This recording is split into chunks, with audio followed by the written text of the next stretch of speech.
السلام علیکم ورحمۃ اللہ وبرکاتہ۔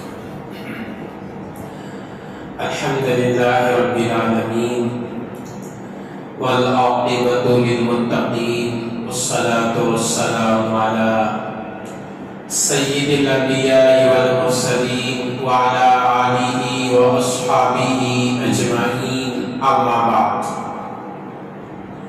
فاعوذ باللہ من الشیطان الرجیم، بسم اللہ الرحمن الرحیم۔ ظہر الفساد فی البر والبحر بما کسبت ایدی الناس ویعفو عن کثیر لعلهم یرجعون۔ وقال النبی صلی اللہ تعالی علیہ وسلم سیأتی علی الناس زمان لا يبقى من الاسلام الا اسمه ولا يبقى من القرآن الا رسمه او كما قال عليه الصلاة والسلام۔ رب اشرح لي صدري ويسر لي امري واحلل عقدة من لساني يفقهوا قولي ربي زدني علما۔ معزز اور مکرم سامعین کرام اور میرے دینی بھائیوں،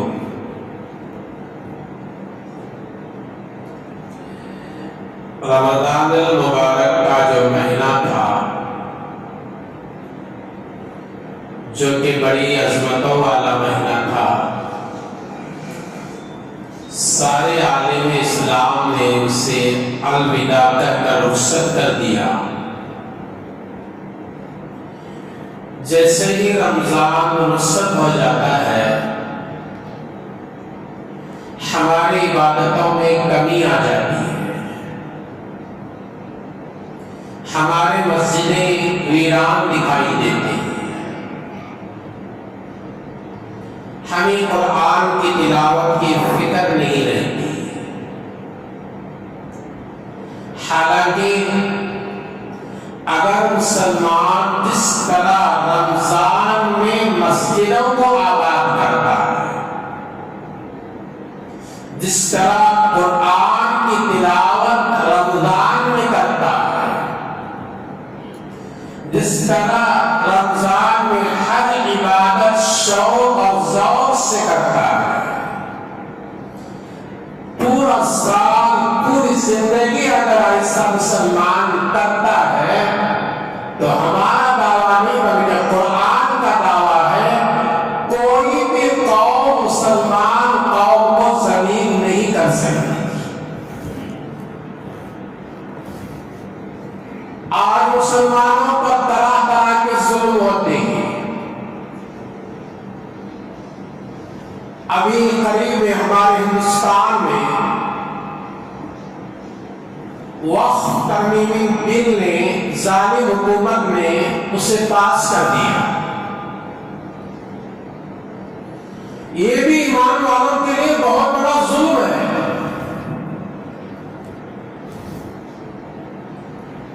حضرت علماء نے فرمایا کہ لگاتار امت کو سمجھاؤ کہ وقف کسے کہتے ہیں۔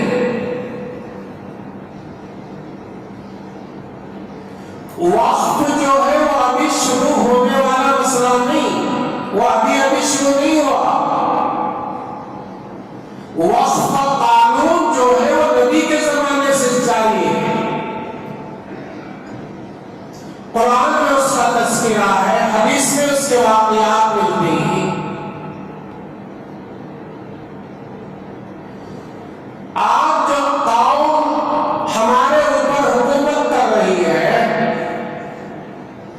وہ قوم نے مسلمانوں پر ایک بہت بڑا ظلم یہ کیا، مسلمان کے اوقاف کی جتنی جائیداد تھی وہ حکومت اپنے قبضے میں لینا چاہتی ہے۔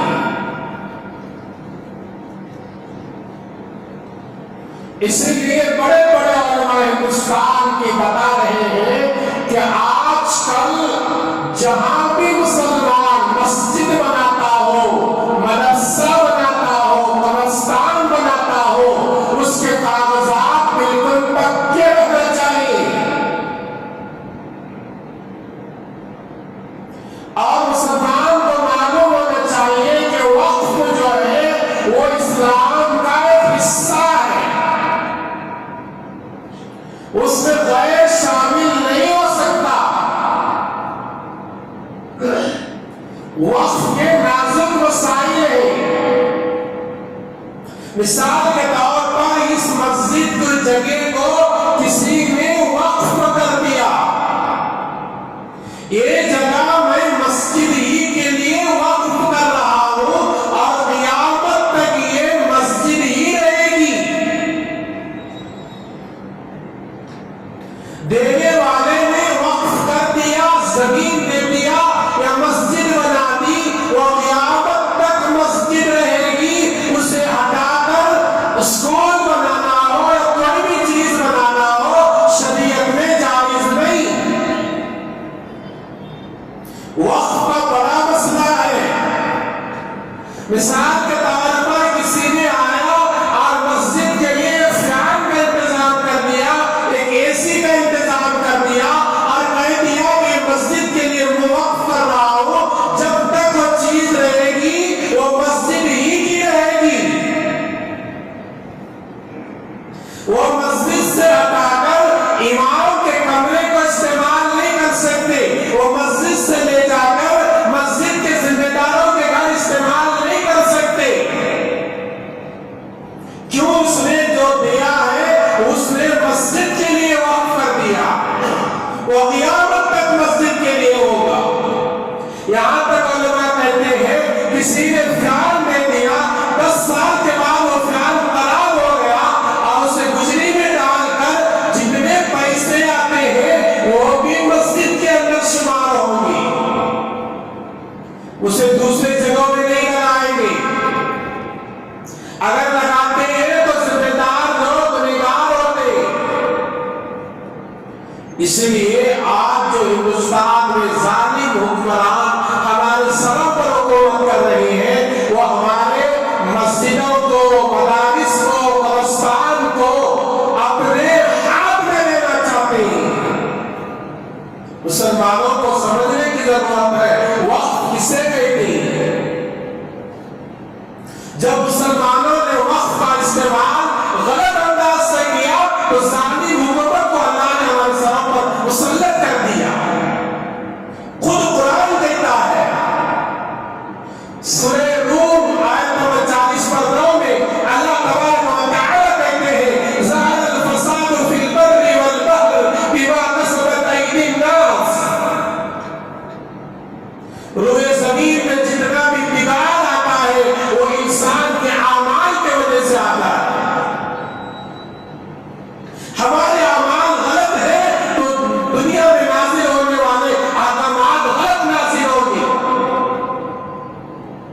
آپ مسلمانوں کے اندر نمازیں کہاں ہیں؟ مسلمانوں میں سچائی کہاں ہے؟ مسلمانوں میں وعدہ نبھانا کہاں ہے؟ مسلمانوں میں رسول اللہ صلی اللہ علیہ وسلم کو سنت کو زندہ کرنا کہاں ہے؟ ایمان کہاں پختہ ہے؟ یہ نہیں، تو اس لیے ظالم حکومت کو اللہ نے مسلمانوں پر قابض کر دیا، وہ طرح طرح کے مظالم پاس کر کے مسلمان کو تنگ کر رہے ہیں۔ یہ وقت کا جو سلسلہ چلا وہ نبی کے زمانے سے چلا ہے۔ قرآن کریم کا 14 پارہ، چوتھے پارے کی پہلی آیت، اللہ تعالیٰ کہتے ہیں لَن تَنَالُوا الْبِرَّ حَتَّىٰ تُنْفِقُوا مِمَّا تُحِبُّونَ۔ تم نیکی کو حاصل نہیں کر سکتے جب تک کہ تمہاری محبوب چیز اللہ کے نام پر خرچ نہ کرے۔ بعض مفسرین نے یہ نیکی کا مطلب جنت لکھا۔ تمہیں جنت نہیں ملے گی جب تک کہ تمہاری پسندیدہ چیز اللہ کے نام پر خرچ نہ کرے۔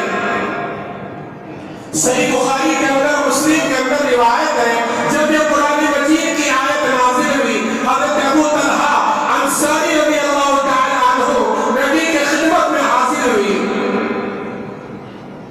آ کر عرض کرنے لگے، یا رسول اللہ صلی اللہ علیہ وسلم، مدینے میں مسجد نبوی کے قریب میں کھجور کا میرا باغ ہے، اور اس کھجور کے باغ میں کنواں ہے، پانی کا چشمہ ہے۔ سارے مدینے میں اتنا میٹھا پانی کسی کے کنویں میں نہیں۔ قرآن کی یہ آیت نازل ہوئی، لن تنالوا البر حتى تنفقوا مما تحبون، سورہ آل عمران آیت نمبر 93 جب نازل ہوئی تو ابو طلحہ انصاری رضی اللہ تعالی عنہ نے عرض کیا، یا رسول اللہ، یہ مسجد نبوی کے قریب رہنے والے میرے کھجور کے باغ کو اور باغ میں رہنے والے اس کنویں کو میں اللہ کے نام پر وقف کرنا چاہتا ہوں، یعنی یہ زمین، یہ باغ، یہ کنواں میں اللہ کے لیے دینا چاہتا ہوں۔ تو نبی اکرم صلی اللہ علیہ وسلم نے فرمایا، سارا نہ دو بلکہ آدھا اپنے رشتہ دار جو محتاج ہے ان میں تقسیم کرو، اور جتنا باقی آدھا رہے گا وہ مسلمانوں کی بھلائی کے لیے وقف کرو۔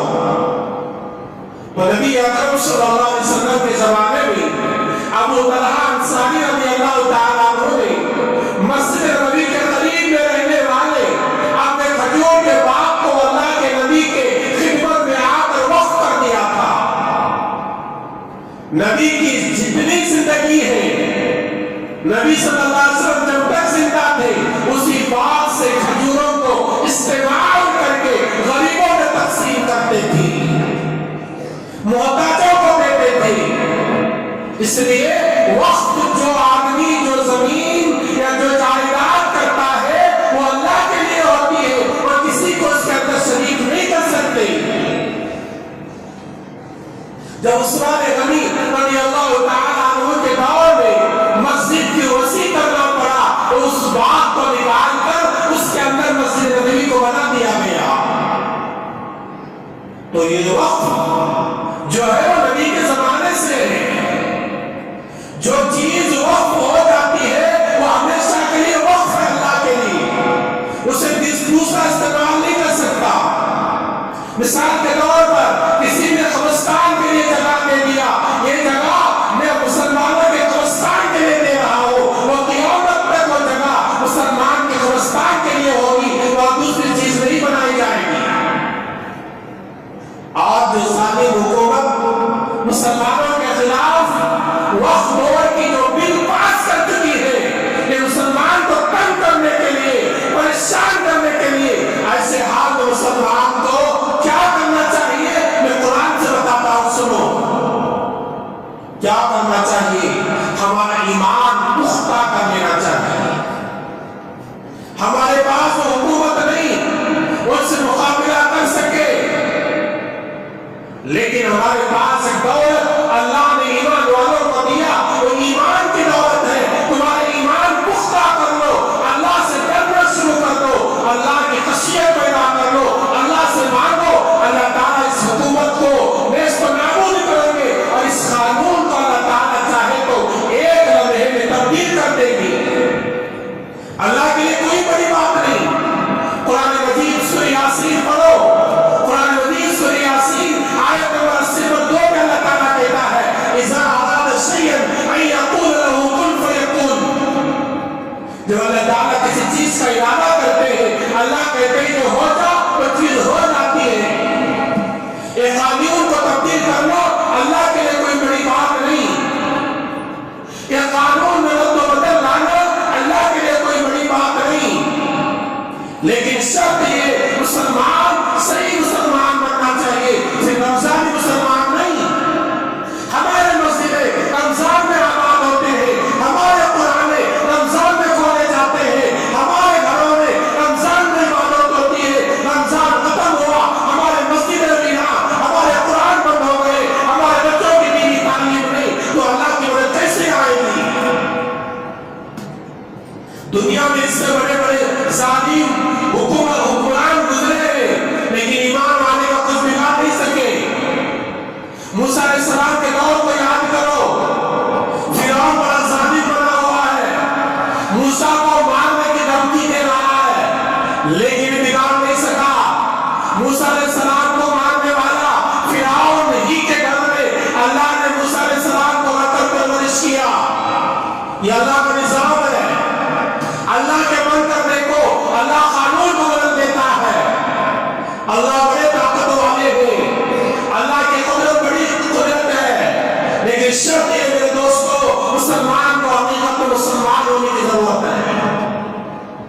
ایمان کو پختہ کرنے کی ضرورت ہے. نام کا مسلمان ہونے سے اللہ کی مدد شامل حال نہیں ہوگی. حضرت یونس علیہ السلام کا واقعہ قرآن میں ہے. یونس علیہ السلام مچھلی کے پیٹ میں داخل ہو گئے. مچھلی کے پیٹ میں انہوں نے پڑھا لا الہ الا انت سبحانک انی کنت من الظالمین. تو اللہ تعالیٰ نے 40 دن کے بعد، بعض مفسرین نے کہا 40 گھنٹے کے بعد، بعض مفسرین نے کہا 40 دن سے زیادہ رہنے کے بعد اللہ نے مچھلی کے پیٹ سے باہر نکال دیا. یہ لا الہ الا انت سبحانک انی کنت من الظالمین والی قرآن کی آیت کی تفسیر میں اللہ کے علماء لکھتے ہیں یونس علیہ السلام کے ایمان پختہ تھا. اللہ کے نبی تھے، اللہ سے پکارا، اللہ سے مانگا، اللہ نے مچھلی کے پیٹ سے باہر نکال دیا. مسلمان کو اللہ نے بہت بڑا ہتھیار دیا ہے، وہ دعا والا ہتھیار ہے. دعاؤں کا اہتمام کرو. ظالم حکومت مسلمانوں کے لیے طرح طرح کے غلط قانون لا کر بل بنا رہی ہے. ان کی بربادی کے لیے دعا کرو. شرط یہ ہمارے دعائیں اس وقت قبول ہوگی ہم بھی صحیح مسلمان، صحیح معنوں میں مسلمان بنے. ایمان کو پختہ کرو، اللہ کا ڈر پیدا کرو، مسجدوں کو آباد کرو، رسول اللہ صلی اللہ علیہ وسلم کی ایک ایک سنت کو زندہ کرو. جنگ بدر کا واقعہ یاد کرو. نبی کے ساتھ 313 صحابہ، کھانے کے لیے کوئی چیز نہیں. یہ کھجور میں 4 صحابہ بانٹ کر کھاتے تھے. ہتھیار کوئی نہیں، سواری ہونے کے لیے زیادہ سواریاں نہیں. ایک اونٹنی پر باری باری صحابہ سوار ہوتے تھے. تھوڑی دیر یہ صحابی، تھوڑی دیر یہ صحابی پیدل سفر کر رہے ہیں. اور ادھر مکے کے مشرکین جن کے پاس ہتھیار بھی ہے، کھانے پینے کی چیزیں بھی ہے، عیش و آرام کی چیزیں بھی ہے، مسلمانوں سے لڑنے کے لیے آتے ہیں. مسلمانوں میں ہمت نہیں آ رہی. مسلمان نہیں ڈرے، مسلمان گھبرائے نہیں. مسلمان اللہ کے ذات پر بھروسہ کیا، اپنے قدموں کو آگے بڑھایا. 313 صحابہ گئے، جنگ بدر پہنچے، اور ادھر مشرکین کے بڑے بڑے سردار جن کے پاس ہتھیار بھی ہے، تلوار بھی ہے، نیزے بھی ہے، سواریاں بھی ہے، مسلمانوں کو ختم کرنے کے لیے آئے. لیکن اللہ کی مدد مسلمانوں کے ساتھ ہوئی. مسلمان کامیاب ہوئے. میرے دوستو، کیوں کامیاب ہوئے؟ صحابہ کے دلوں میں ایمان پختہ تھا، رسول اللہ کی محبت تھی، رسول اللہ کی سنتیں تھیں. آج مسلمان دنیا میں کامیاب ہونا چاہتا ہے. نمازوں کا اہتمام کرو، رسول اللہ سے محبت کرو، رسول اللہ کی سنتوں کو زندہ کرو، مسجدوں کو آباد کرو، قرآن کی تلاوت کرو، اللہ سے مانگتے رہو. پھر اللہ کی مدد کیوں نہیں آئے گی؟ دیکھا جائے گا. اللہ کی مدد آنا ہے، مسلمان کو صحیح مسلمان کرنے کی ضرورت ہے. ہم نے کیا کہا؟ ہم نے دین کو مذاق سمجھ لیا. رمضان آیا نمازی، رمضان ختم ہوا نمازی نہیں. رمضان آیا ہر عبادت شوق سے، اللہ کا ڈر بھی ہے، خوف بھی ہے. ہاں میں روزہ ہوں، میں کھاؤں گا نہیں، میں پیوں گا نہیں. رمضان ختم ہوا تو وہی خدا ہے ہمارا پالنے والا، وہی ہمارا اللہ ہے. پھر ہمارے اندر ڈر کیوں نکل رہے ہیں؟ تو اگر ہمارے اندر ڈر نہیں، متقی نہیں بنے، اللہ کا خوف نہیں آیا، تو ایسے ظالم حکومت کو اللہ ہمارے سروں پر حاکم بناتا ہے. اس لیے اللہ کے نبی صلی اللہ علیہ وسلم نے فرمایا اعمالکم اموالکم، تمہارے اعمال تمہارے حکمران ہیں. جیسے مسلمان کے اعمال ہوں گے ویسے ہمارے سروں پر حکومت کرنے والے بادشاہ ہوں گے.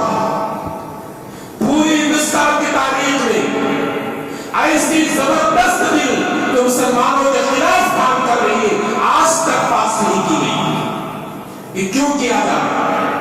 مسلمانوں کو ڈرانے کے لیے، مسلمانوں کے املاک کو قبضہ کرنے کے لیے.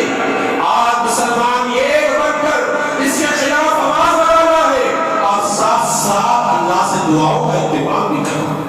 دعا میں بڑی طاقت ہے، دعا میں بڑی طاقت ہے. صحابہ ایک جنگ میں جا رہے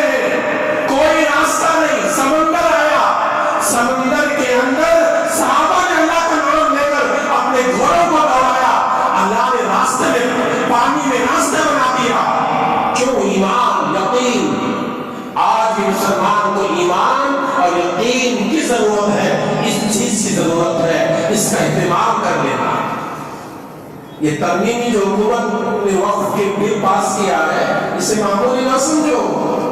یہ آئندہ آتے آتے اتنا خطرناک حکومت قانون لائے گی کہ ان کے اجازت سے اذان دینا پڑے گا، ان کی اجازت سے مسجدیں کھولنا پڑے گا، ان کے ٹائم پر کھولنا پڑے گا، ان کے انداز سے دفنانا پڑے گا، وہ جہاں کہے گی ایسا کرنا پڑے گا۔ اتنا خطرناک قانون آئے گا، یہ میں نہیں کہہ رہا، مسلم پرسنل اللہ، یہ ہندوستان کی بہت بڑی جماعت ہے جو حکومت سے ٹکراتی ہے، ان کا اعلان ہے، علماء کو بتایا جا رہا ہے، ہر مسجد میں اس بات کو رد لگاؤ، لوگوں کو سمجھاؤ وقف کیا چیز ہوتی ہے، اس کے خلاف مسلمان کیسا کام کرنا ہے، یہ بتانے کے لیے علماء کی اجازت ملی ہے۔ اس لیے میں ہر جہاں رہتا ہوں اور یہ بل جب سے پاس ہوئی لوگوں کو یہی بتاتا ہوں کہ وقف نیا قانون نہیں ہے، وقف جائیداد مسلمانوں کی ہے، اس میں غیر شامل نہیں ہو سکتا۔ اگر یہ بل پاس تو ہو گیا، منظوری مل گئی، اگر وہ جاری ہو گیا تو ہمارے قبرستان کے جماعت میں غیر بھی شامل ہوگا، مسجدوں کی جماعت میں غیر بھی ممبر ہوگا، ہمارے اوقاف کی جائیداد میں غیر بھی ممبر ہوگا۔ یہ مسلمان کو ظلم نہیں تو اور کیا ہے؟ عیسائیوں پر یہ حملہ نہیں ہو رہا، غیروں پر یہ حملہ نہیں ہو رہا، صرف ایمان والوں کی ایمان کمزور ہونے کے بنا پر حملے ہو رہے ہیں۔ اس لیے اپنے ایمان کو مضبوط کرو۔ ایمان کو مضبوط کرنے کا ایک ذریعہ اللہ کے ذات پر یقین، نمازوں کا اہتمام، اللہ سے مانگو، اللہ چاہے تو 1 منٹ کے اندر اس حکومت کے دھجیاں اڑا دے گا، اس قانون کو اللہ چاہے تو 1 منٹ میں تبدیل کر دے گا۔ اور بہت سارے باتیں تھی، وقت کی کمی کے بنا پر اپنی بات کو ختم کر دیتا ہوں۔ پروردگار عالم سے دعا ہے اللہ تبارک و تعالیٰ کئی سنی ہوئی باتوں پر عمل کی توفیق عطا فرمائے۔ یہ موجودہ حکومت جو ایمان والوں پر ظلم کر رہی ہے، ان کے مقدر میں اللہ ہدایت ہے تو ہدایت نصیب فرمائے، اگر ہدایت نہیں ہے ظالموں کو چن چن کر اللہ تعالیٰ نیست و نابود فرما دے۔ وآخر دعوانا الحمدللہ رب العالمین۔